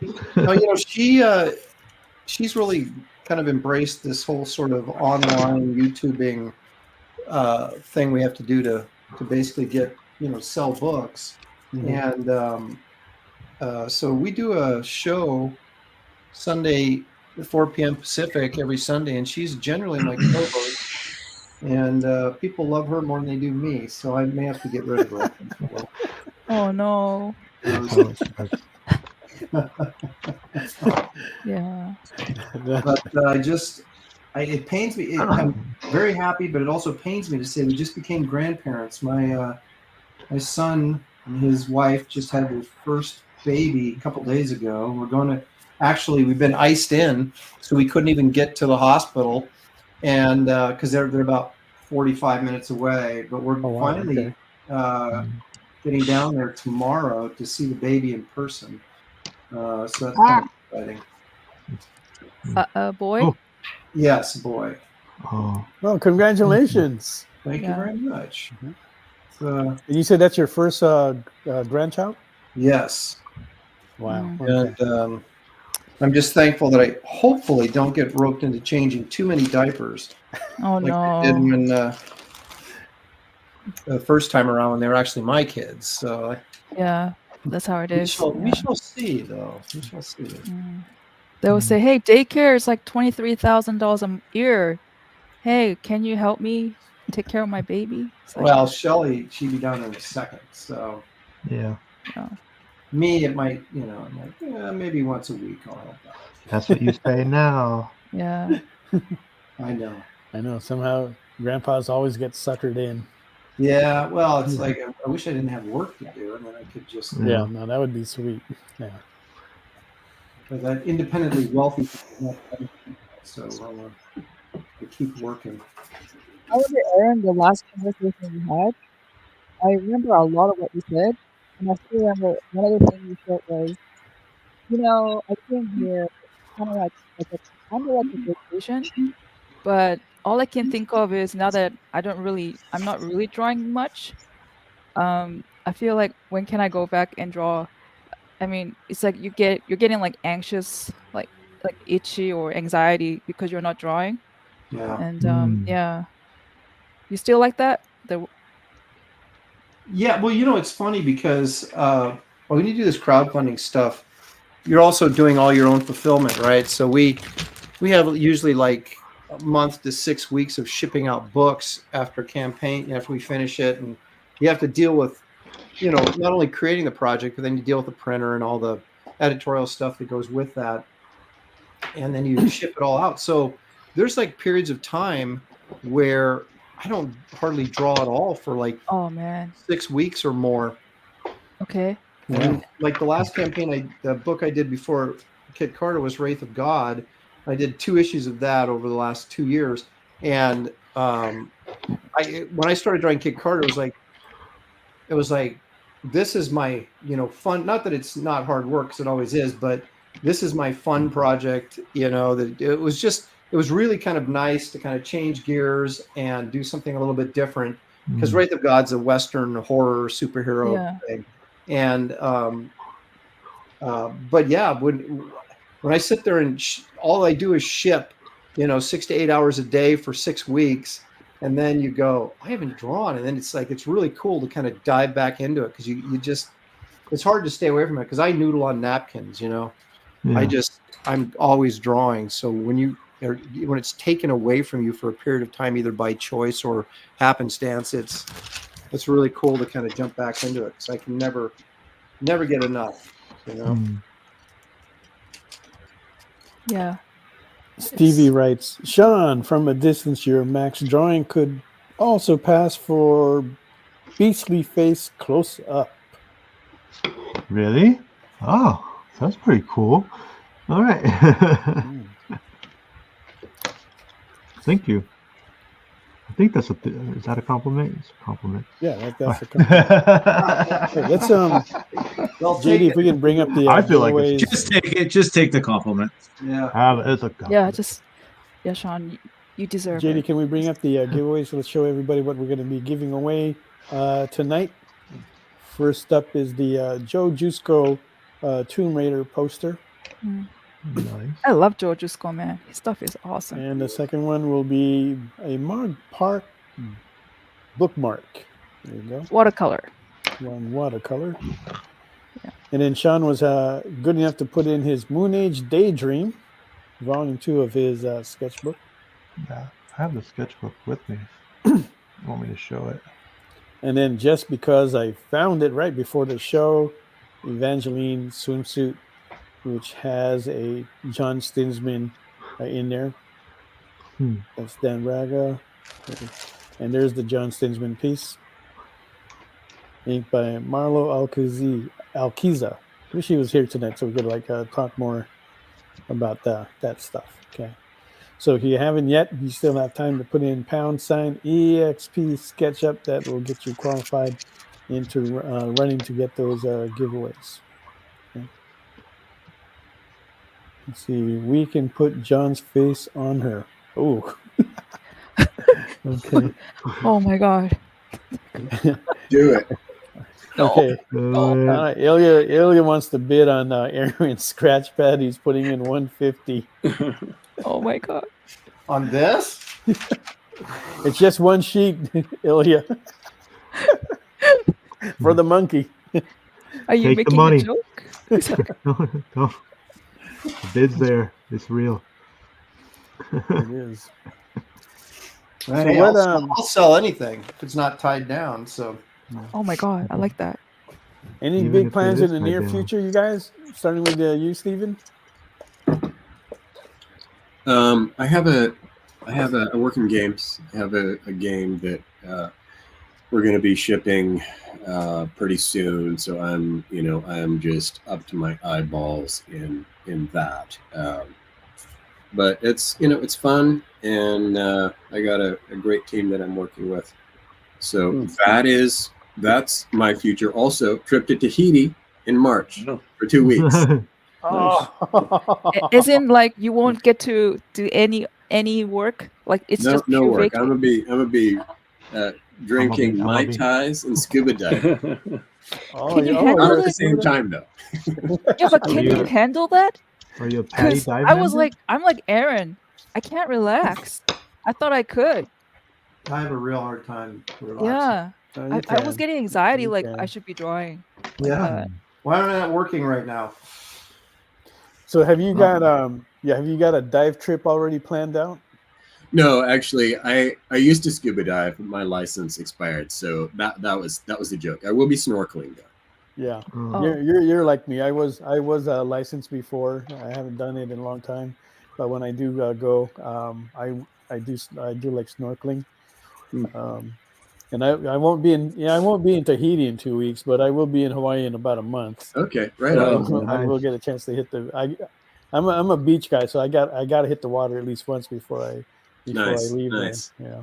That's my dream vacation. I learned to Hawaii. scuba dive in the South Pacific, and then when I moved back to the U.S., and I went out to Catalina because everybody was like, "This is the place you got to go to scuba dive," and I went out there and I was like, "Wait, you can't see more than 10 feet, and it's just murky, and there's some little orange fish and some seaweed, and that's pretty much it." Oh, no. So I let my license expire. Oh. I know what you mean, because I was the same way when I moved up here to California, and they said Catalina's the place, and all you see are those orange Garibaldis that Garibaldis. Right? So, but they do have some. I would go down to Laguna, so the diving there was kind of nice. Yeah. And then up in Santa Rosa Islands, there's some pretty interesting stuff up there that I like going to. But not as much. Not so much fun as I've had like in some other places, but still some pretty decent dives. Is it like a driver's license where you have to pay money and have somebody there and test you? Yeah. To get the license? Yeah. Oh yeah. Yeah, you have to Oh, do the that training sucks. first. Yeah. Well, I mean, if you don't, you'll die. You die. Right? Like, But what about it's like no joke. Yeah, but Like, what about the people who already, have experience and had a license before and it just expired and like, I didn't bother to I would renew have it to and I come back. recertify. I would have to go through the training again. Yeah, Well, they there's kind of give you like a reactivate. special rate when you go to get recertified, because they know that you just need to get like a refresher course. Yeah. So they'll kind of like test you on that. So I don't think they give you like the full course, and it kind of depends where you go to, because there's different licenses that you can get as well. Oh, So right. So for Patty, because Yeah, you got that's what I- Patty, you got Nowie, and that's I who think there's a work third for. one out there, but I don't know what it's called. SSI. Like an SSI? international one, I believe. But yeah. Yeah, but Patty is the one you want to go for because we train the astronauts. All right. So Patty, we're like Patty, been around the longest. Yeah. That's the one that I was certified under. I was Patty certified. Okay. Yeah, I got my certification through Patty as well. Yeah. So we have a thing called Reactivate, and you just take the class. If you've already done it, they'll run you through it. But you have to take the online class, and then you go on dives with instructors or dive supporters or whatever, and then they'll go, okay, cool, you know what's up. So Sean, you're there's saying people who have stuff from like 70s. Yeah, I work for Patty. Oh, really? Yes, I said that at the beginning. Right, so that's what I'm talking about. That's the place that I do the design work and the 3D and illustration and all that stuff. That's crazy. Yeah, I didn't make that connection either. Yeah, so that's the company I work for, Patty International Dive Company. They're based out here in Santa Margarita. Yeah, and I see. I've been working with them since 2017. And let me tell you, I mean, I was in the Navy, but this is way chiller, and way better. I don't know how to dive. I know everything about diving. I've never gone diving because I did 20 years in the Navy on the ocean. I don't need to go in the water. Right. Like, Yeah, I'm done with that. But you get to go to work and look at pictures of fish and underwater stuff all day long. That's not too bad. That's awesome. Yeah. Do you guys ever get nightmares? Like you're drowning in this deep, murky water and you have no idea? Your shark is eating you or something? Yeah, something like that. You guys have nightmares like that? No, not now. Oh. But when I was a kid, I had some pretty serious traumatic ocean experiences, and I had nightmares about deep water. Yeah, and deep water. That all changed after I got my license and went down and like, oh, okay, this is what's down here. Yeah. and that really just completely changed my attitude. So yes, nightmares before diving. Oh, I love I that. was it's like not space, right? afraid of what was in the water. The only time that I was afraid of the water is when I didn't learn how to swim yet. Right. So, and I would have these nightmares because I would take my brothers. We would go out to this pond, and we would play there. And we were close to the edge, and there's like part of it is like a cliff. So I'd always have this fear that we would fall in, and I wouldn't know what to do if one of my brothers fell in, because I was the oldest. And you have that responsibility of taking care of your younger ones. Right. So I was afraid that if they fall in, how am I going to get to them? How am I going to explain this to my parents? And so forth. But eventually we did learn to swim, so that fear went away. When I was taking the scuba classes, my instructor told me that, Mel, you're really comfortable in the water. I said, yeah, I like the water. I feel good in it. And he'd always be checking my oxygen tank and stuff. He goes, man, you don't use up a lot either. So I got my license kind of maybe quicker or I learned everything like pretty quick. So it was fairly easy for me. Cool. Anyway, so we got 8:47 left. Let's start with the giveaways. And if we do have a bid of 110 that just came in from Ilya on Aaron's Kit Carter. So he's up to 110 on there. All right, so we're going to do the first giveaway. JD, let's roll that for the Tomb Raider poster. That will be mailed rolled priority.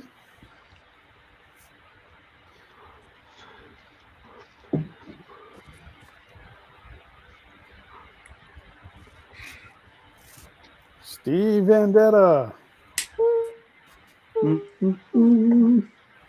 Okay, and now we're going to do the bookmark. Congratulations.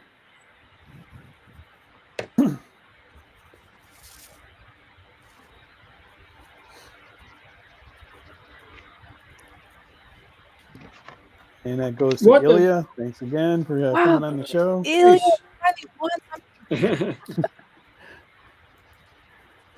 and now for the Moon Age Daydream. That's going to be coming from Sean Lenahan. Yeah. Stevie B. Yes, Stevie. You're going to be happy with that, Stevie. Yeah, I really want that moon sketchbook.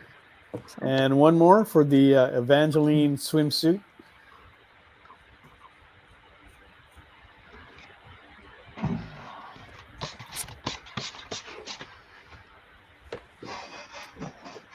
And the winner is Mike W. Gets that again. All right. Thank you very much for that. Congrats, thank you guys Mike. for coming out here tonight. You've got a few more minutes to put in your final bids if you guys want to do that. Currently, we have 110 on Aaron's Kit Carter, 75 on John's Psylocke, $60 on Mog's Demon Queen, and we are still looking for a bid on Max and the Wolverine. So go ahead and get those bid in, guys. Show your support there. Thank you, Jewish Dragon, for your congratulations. You are most welcome, Stevie B. 125 on Kit from Derek. Neiman. Okay, got that. Derek. Neiman, thank you very much for that. Okay. Thanks for that catch, JD. All right. 50 on Sean's Max. Thank you for that. That's on Stevie B. Oh, nice. Okay, cool. Thank you, Stevie. Sean's work is beautiful. Yeah. I wish I have really some of his work.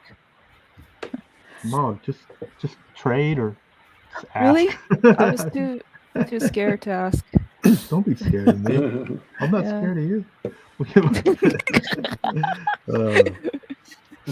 Yeah, $50 is a steal on that Max for sure. Yeah. And it's a steal on the Wolverine as well. If you see that, show that Wolverine one more time, Stephen. You. There you go. Oh wow, is that watercolor? Wolverine in full rage. Of watercolor, acrylic, and some silver paint in there. Oh my god, silver! Wow. Yeah. And who's that? Mike. Okay, Mike puts a bid on Mog for 75. Thank you, Mike. Thank you.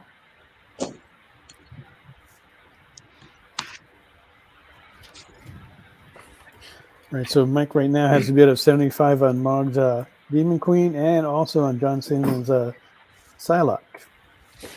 You know, guys, sometimes after listening to so much music for hours when I'm working, now I'm just watching like old shows that I know the story of. So I started rewatching the X-Files. Love And the X-Files. season 1, Oh. dude, it was so ahead of its time. Yep. Like episode 5 or 6, it was already, they were talking about the whole culprit there was AI. I mean, AI is there. The gender bender thing's already there. I mean, everything that's happening even now was like done in 1993. And I'm You thinking the blame writer. it all on the X-Files, huh? Really? No, The writer is a genius. Like, oh my god. He worked with people in the FBI. What? Right? Yeah. Yeah, there was people in the FBI who they got For into real? questionable things for real, and then he talked to them, and they were consultants on the show. Oh my With what gosh. they could be consultants on, but there was some wacky stuff. Yeah. So you know how we've been watching a lot of bad shows, right, lately. So when I'm listening to I'm just listening, right, the dialogue, Yeah. and they do not dumb it down. This is just season 1, right? So I'm thinking, okay, I know what they're gonna say next because of all the dumb scripts that we know in our heads. Yeah. She's gonna say it was him, you know. Like just to make sure the viewers know it was the criminal, like the guy. It's like it was him. They never do that. Never. Huh. They don't ever do dumb reiterations. So I was really looking for that, and they didn't do that. So yeah, sorry to geek out about this, but yeah. No, it's a great show. I love that show. And there's a little bit of a bidding war going on. But currently, Derek Neiman has 150 on Kit Carter. Ooh. Yeah. Nice. Thank you, guys. Kit Carter. And we've got like a couple more minutes left. And so we're going to go ahead and start closing up with that. At the end of the show, you'll see a credits page that will give you everybody's websites and where you can go and see more of their stuff and contact them if you need to.